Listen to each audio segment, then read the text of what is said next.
Hello और friends, थोड़ा बहुत व्हाट्सअप, नहीं था, वेलकम 3 बैक साढ़े अगेन 300 टू माय पानी न्यू मेरे वीडियो। स्टार्टिंग में ये लगाई थी। वीडियो आपके एक लिए बहुत ज़्यादा एक्सपेरिमेंट था नॉलेजेबल और वो होने वाला है। प्लांटेशन मैंने हमारे 15 कॉलेज में फीट की कैंप जाती लगा थी, था, तो वो उसमें मैंने जो है 3-3 अच्छे 4-4 अच्छे फीट पे मैंने उसकी प्लांटेशन फार्मर जो है सीडलिंग हमारे कर दी आए थी। हुए थे, तो आप तो देख सकते हैं। उसके बाद तो हम ये और अवनीश इस चौहान फील्ड जी में हैं, कुछ ज़रूरी लगे टिप्स जो रहे, है ये आपको यानी कि देंगे। नई टेक्निक्स की खोज में।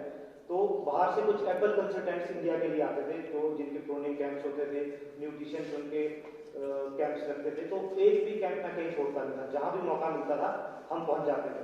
तो एक जगह आज से कोई ये 6-8 साल पहले की बात है, एक न्यूजीलैंड से एक एप्पल कंसल्टेंट आए थे। तो उन्होंने जो उनकी प्रेजेंटेशन की, तो उन्होंने अपनी प्रेजेंटेशन में वहां की कोई 50 साल पुरानी फोटोज लाई हुई थी, जिसमें कि ब्लैक एंड व्हाइट इमेजेस थी वो। तो ब्लैक एंड व्हाइट इमेजेस में उनका जो ट्रेडिशनल ऑर्चर्ड जो हमारे अभी यहाँ पे होते हैं, तो उस टाइप के उनके बगीचे थे। और उनका कहना था जैसी फार्मिंग हम आज यहाँ पे कर रहे हैं, वैसी फार्मिंग हम आज से 50 साल पहले वहां पे करते थे। और जो आज उनकी फार्मिंग हो रही है वो सारी हाई डेंसिटी है।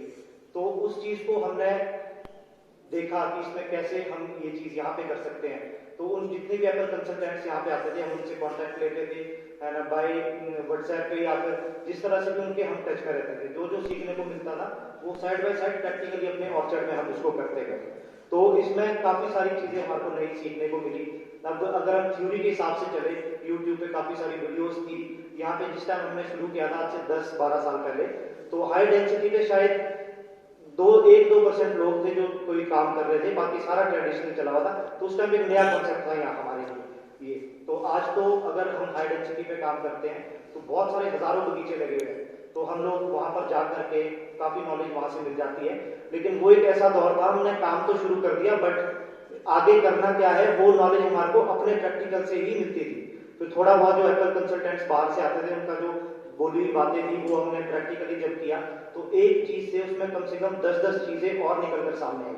तो हम उस पर काम करते गए और इस तरह से मेरे को एक्सपीरियंस इसका बागवानी का होता गया। तो साइड बाय साइड जब ऑर्चर्ड हमने अप्रूव किए और इसमें इतना खर्चा भी होता है, तो अपने घर से भी काफी यानी कि हमने इसमें इन्वेस्टमेंट किया।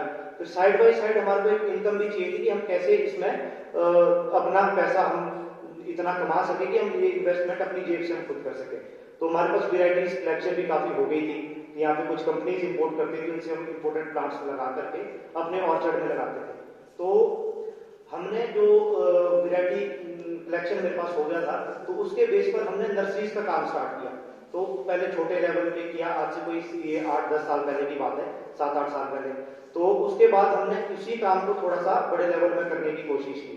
तो जो हमारा नर्सरीज का काम था, पहले जो हमने 1-2 साल किया, कुछ वेराइटीज हमारे पास अपनी थी। फिर उसके अलावा कुछ वेराइटीज हमारे को जो बडवुड सेलर्स यहाँ पे होते थे, तो उनसे हमने वेराइटीज कल में खरीद करके नर्सरी तैयार करके हमने उसको सेल करने का काम स्टार्ट किया।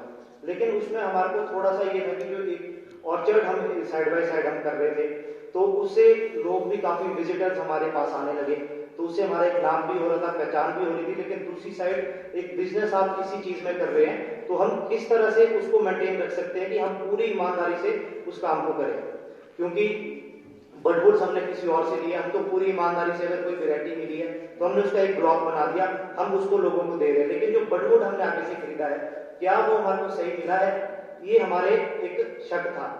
तो हमने इसी शक को दूर करने के लिए हमने क्या किया, जो इंपोर्टेड प्लांट्स बाहर से आते थे, हमने खुद अपना लाइसेंस बनाया और हमने खुद इंपोर्ट का काम स्टार्ट किया। और आज हमने इस इंडिया की एप्पल इंडस्ट्री को लगभग 4 से 5 ऐसी नई वेराइटीज दी है, जो आज भी मेरे ख्याल से 90% फार्मर्स तक वो पहुंच चुकी है, खासकर की लो हाइट्स में।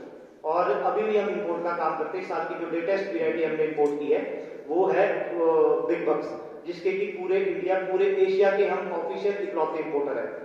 तो इस तरह के हमने वेराइटी कलेक्शन इंपोर्ट हम खुद करना स्टार्ट किया।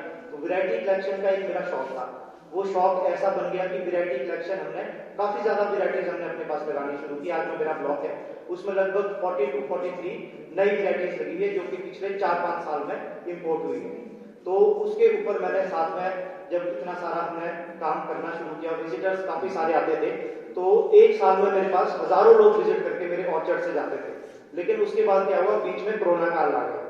तो कोरोना के टाइम में विजिटर्स का फिर भी कॉल आता था, तो उस टाइम पे मैंने क्या किया, एक वीडियो की एक सीरीज मैंने स्टार्ट की यूट्यूब, और मैंने फेसबुक का चैनल मेरा पहले का 2018-17 का बना हुआ था, लेकिन उसमें मैं ज्यादा एक्टिव नहीं रहता था, तो उसमें वीडियोस कभी आते नहीं थे, फोटोज कभी डाल दी, तो वही होता था। तो उसके बाद मैंने वीडियोस के माध्यम से लोगों तक ये जानकारी मैंने देने की पूरी कोशिश की।